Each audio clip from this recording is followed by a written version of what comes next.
नमस्कार दोस्तों, आपका बहुत बहुत स्वागत है।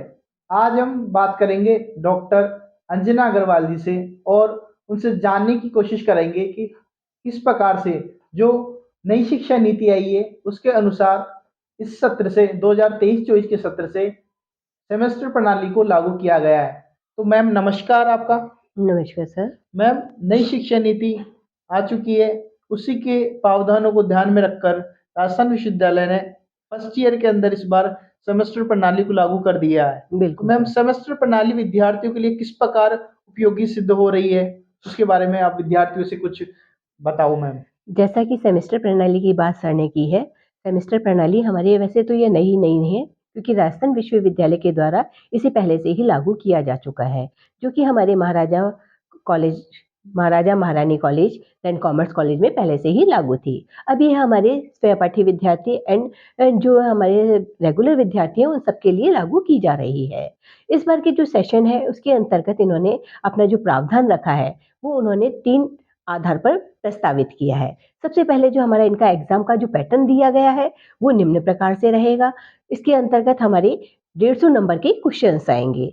फर्स्ट के अंतर्गत जो हमारे क्वेश्चंस हैं वो उन्होंने 7.5 मार्क्स अपने दिए गए हैं, जो कि हमारे अटेंडेंस के माने गए हैं, उपस्थिति के। उपस्थिति के। जी मैम। इसीलिए ये जरूरी हो गया है कि छात्र और छात्राओं की उपस्थिति जरूरी हो, जिससे कि बच्चे ज्यादा से ज्यादा आए कॉलेजों में और अपनी सहभागिता मैम, निभाए। मैं ये पूछना चाहूंगा कि 75% अनिवार्य का प्रावधान किया है। देखा कि हाल ही में अभी न्यूज़पेपर में पढ़ने को मिला था कि राजनीति विज्ञान विभाग ने 79 छात्रों को रोका है इंटरनल मिड टर्म के आधार पे, जी जी। क्योंकि इनकी उपस्थिति मैम 75 नहीं थी। तो इसके ऊपर मतलब विद्यार्थियों को ये मजबूर किया जाएगा कि मजबूर तो क्या, लेकिन उनको कक्षाओं में आने के लिए एक प्रेरित की।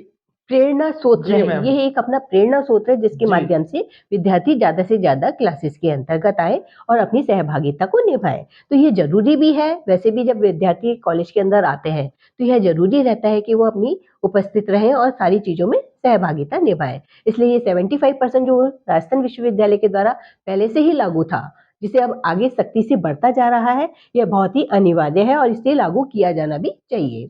देन बात आती है हमारे जिस सेमेस्टर सिस्टम की, कि इसको हम किस तरीके से भागों में डिवाइड किया गया है।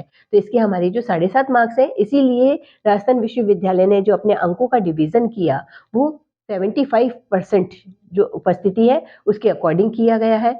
हमारे 30 मार्क्स हमारे स्वयं के कॉलेज के माध्यम से दिए जाने निश्चित किए गए हैं, जिसमें 7.5 मार्क्स हमारे अटेंडेंस के माने गए हैं। 7.5 मार्क्स हमारे जो है अपना जो प्रोजेक्ट वर्क है उसके दिए जाएंगे, और जहां हमारे 15 मार्क्स का बच जाता है वो एक रिटर्न एग्जाम का माना गया है।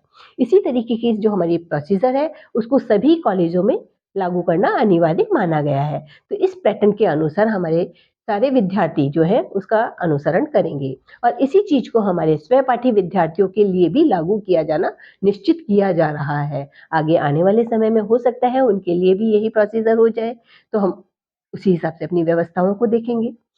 विद्यार्थियों, जैसा कि मैम ने बताया कि 150 नंबर का सेमेस्टर प्रणाली है, उसके अंदर 30 नंबर का जो पोर्शन रहने वाला है, 7.5 नंबर उपस्थिति के, 7.5 नंबर एक फाइल जो प्रोजेक्ट आपको बना के सबमिट करवाना है, और 15 नंबर का आपका एक रिटर्न एग्जाम लगेगा। ऐसे कुल मिला के 30 नंबर जो आपको महाविद्यालय की ओर से दिए जाएंगे। उसके अलावा जो 120 नंबर रह गए उसका आपका एग्जाम लिया जाएगा। इस प्रकार से एक ये सेमेस्टर सिस्टम है मैम। इस बार हर बार मैम जो मार्कशीट है और एग्जाम भी है एनुअल लिया जाता था मैम मार्च एनुअल के लिया अंदर, जाता था, लेकिन इस बिल्कुल। बार सेमेस्टर प्रणाली का मतलब मैम विद्यार्थी ये जानना चाह रहे हैं कि 2 बार एग्जाम होंगे क्या। हाँ, बिल्कुल 2 बार एग्ज़ाम होंगी, जिसमें 6 महीने का इनका वैसे तो सिस्टम रखा गया है कि 6 महीने में 1 एग्ज़ाम होना है।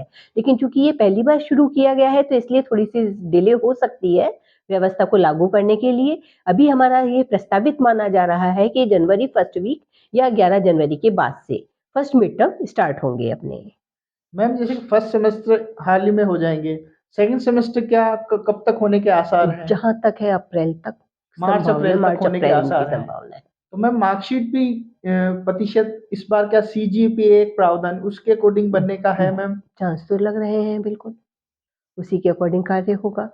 और अपना जो पहले डिवीजन था सिलेबस का वो अपना 3 खंडों में डिवीज़न में था।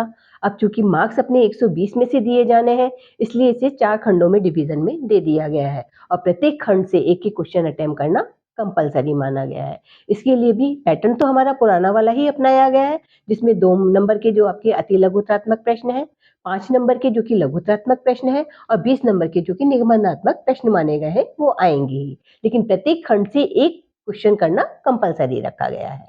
मैम विद्यार्थी ऐसी क्या रणनीति अपनाए कि समय अब चूंकि कुछ समय ही रह गया है कि ऐसी क्या स्ट्रेटजी स्मार्ट अप्रोच अपनाए कि वो कम समय में अच्छे अंक ला सके, अपने मार्कशीट में अच्छे अंकों को बढ़ा सके, वो क्या मैम कुछ अब विद्यार्थी को बताएं आप।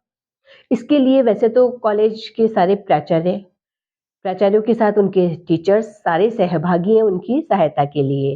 साथ ही हम लोगों ने हमारे कॉलेज की तरफ से, क्योंकि मैं ज्ञानदीप पीजी महाविद्यालय में हूँ और वहाँ पर ही कार्यरत हूँ और प्रिंसिपल की पोस्ट पर हूँ। तो हम लोगों ने एक इस तरीके की प्रोसेस अपनाई है कि यूट्यूब पे अपने चैनल को स्टार्ट किया है, जिसके माध्यम से ना सिर्फ हमारे रेगुलर के विद्यार्थी बल्कि सहपाठी विद्यार्थियों को भी इसका लाभ मिल सकता है। तो हमने अपने चैनल के माध्यम से शॉर्ट क्वेश्चंस, लॉन्ग क्वेश्चंस काफ़ी डाले हैं, जो कि आने वाले एग्ज़ाम्स के समय में उन्हें काफ़ी बेनिफिट प्रदान कर सकते हैं।